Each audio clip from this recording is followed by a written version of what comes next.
Good morning. Hello. Buenos dias and VHL. It's 18 here before 9, 8:42 now. Advisory services offered through Second Half Financial Partners, LLC, an SEC-registered investment advisor. The opinions voiced and information provided in this material are for general informational purposes only and are not intended to provide specific advice or recommendations for any individual. To determine which investments are appropriate for you, please consult with a financial advisor. Second Half Financial Partners, LLC does not provide tax or legal advice. Please consult your tax or legal advisor regarding your particular situation. That would be a darn good idea. And we give you the rough information you need to know every morning about this time with the help of Phillip Statler from Statler Financial Services in downtown Sebring, who is on the phone right now. Phillip, good morning. How you doing today?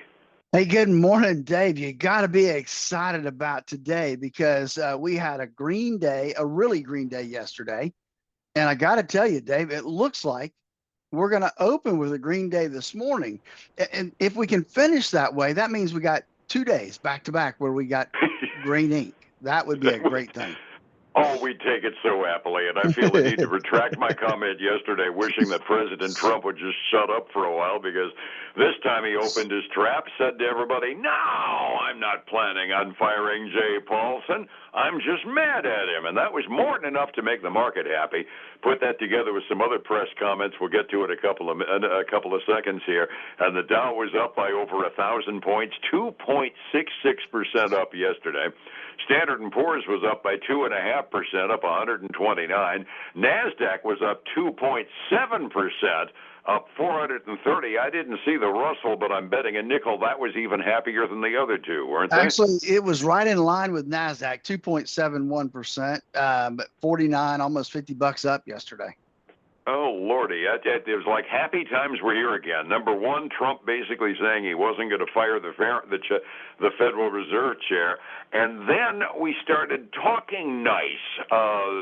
Scott Bessent, the Treasury Secretary, number one, said that he was hopeful with some early signs from China. He said we haven't had any high-level stuff yet, but on the under-the-table things, on lower level of rank, there's some positive noises being made.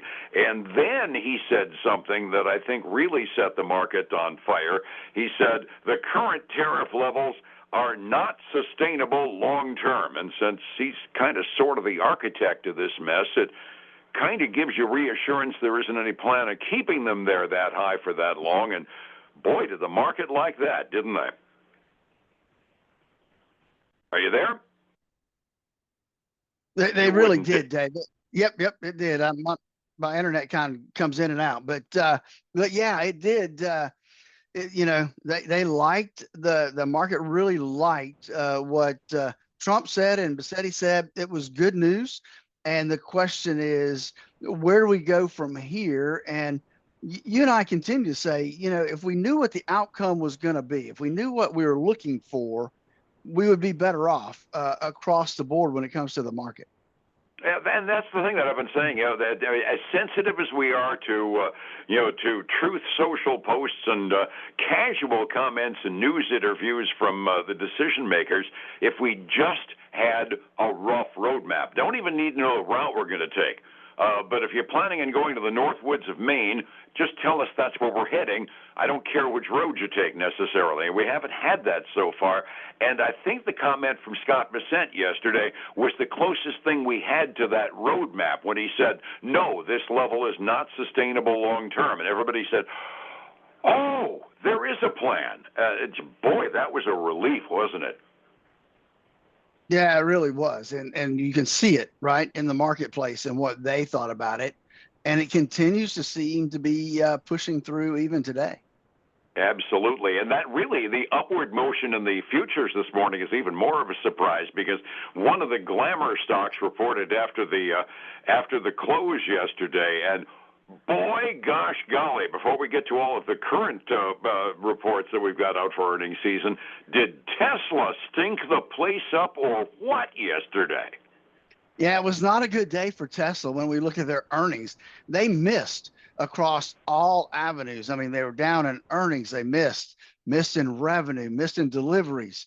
I mean, all kinds of things. But yet, Dave, they are trading up today, almost a little over 7.5%.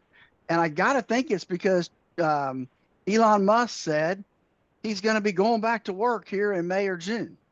Yeah, he said that the earnings call, he would be allocating, quote, considerably less time to his government job, and he was going to cut himself back to 1 or 2 days a week. That makes the folks who hate Elon feel better because they don't want him in the government, and makes the Tesla shareholders feel better because he'll be hands-on with the company. And that sounded like manna from heaven.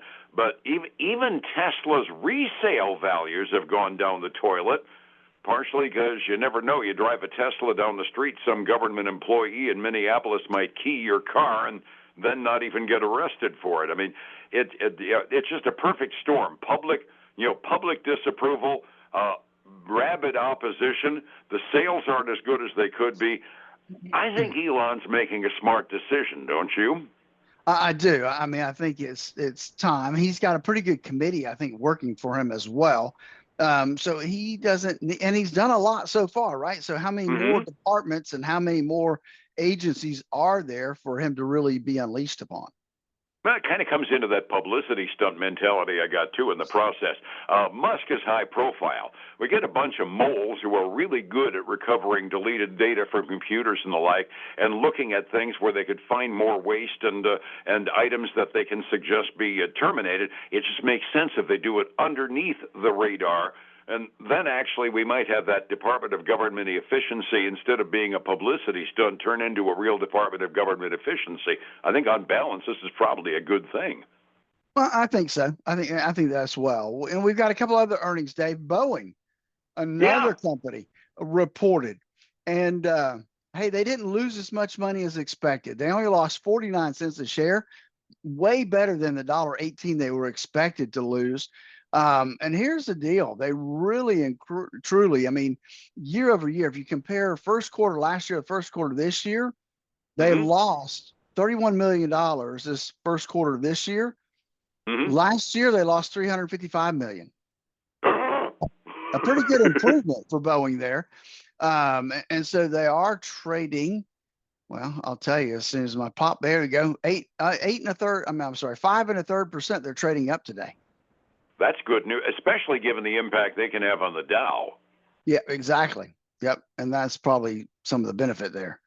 You know, and that's especially good news given the fact that we have not had really good news in terms of air safety so far this year. Hasn't involved a Boeing jet lately, but at the same time, you know, with all the news about air traffic safety, I was a little concerned as to what Boeing was going to end up showing. Did they put out any guidance out of curiosity?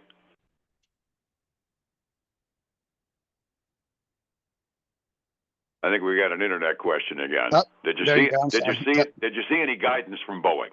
The only thing I did see was they've asked the FAA to approve an increase in production of their 737 MAX jets. Ah, okay. Which is good news because it means they think they've got their problems fixed. Yep, that seems to be the thing. Hey, one other one I got for you is Capital One reported a better than expected revenue and earnings. And so that's got them trading up 4 3/4% this morning.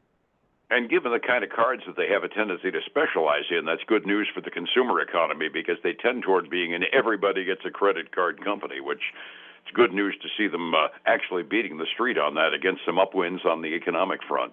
Let's reset the table while the internet's working well for you this morning. Yesterday it was a big up, 2+% in all the major indexes. 45 minutes before we open this morning, is the morale kick continuing? It is, Dave. Right now, we've got the Dow up almost 2%, $775. S&P 500 is up a little over 2.5%, $136. The NASDAQ 100 up 3.1% this morning. That's like $571. The Russell 2000, not to be left out, up about 2.7%. And on the other side, then, we are giving back some money. Silver down about 0.2, gold down a little over 2.5, almost 2.7% right now. And then crude oil down 0.5% to $63.36 a barrel right now. Yeah, I'll take that. Don't be happy with that. By the way, on gold, J.P. Morgan said they see gold prices crossing $4,000 per ounce next year. Oh, man. That's an oh wow moment, if nothing else. Overseas markets, the Asian rim was almost uniformly up. Curiously enough, one of the Chinese indexes was actually off. Everything else was up as of the 6 a.m. close this morning. Over in Europe, they're having party time, saying, hey, the U.S. has their poop in a group. The average European index up by well over 1.5% halfway through their trading day today. So everything's pretty much coming up roses. Don't count on the roses to continue growing, though. We've been through this cycle before. That means you need some stability in your retirement funds. How do I find you to get that stability, Phillip? David, give us a call at 863-382-0037 to schedule a core retirement analysis. Then join us this weekend for the Statler Financial Radio Show, 6 a.m. and noon on Saturday, 10 a.m. Sunday morning on Highlands News Talk, 7:30 a.m. and 95.3 FM. And back here again tomorrow morning when hopefully we'll both be smiling again. Fair enough? Fair enough, buddy. Have a great day. Thank you. It's 105.7 Light FM and Statler Financial Services. Phillip Statler. Surprise parties.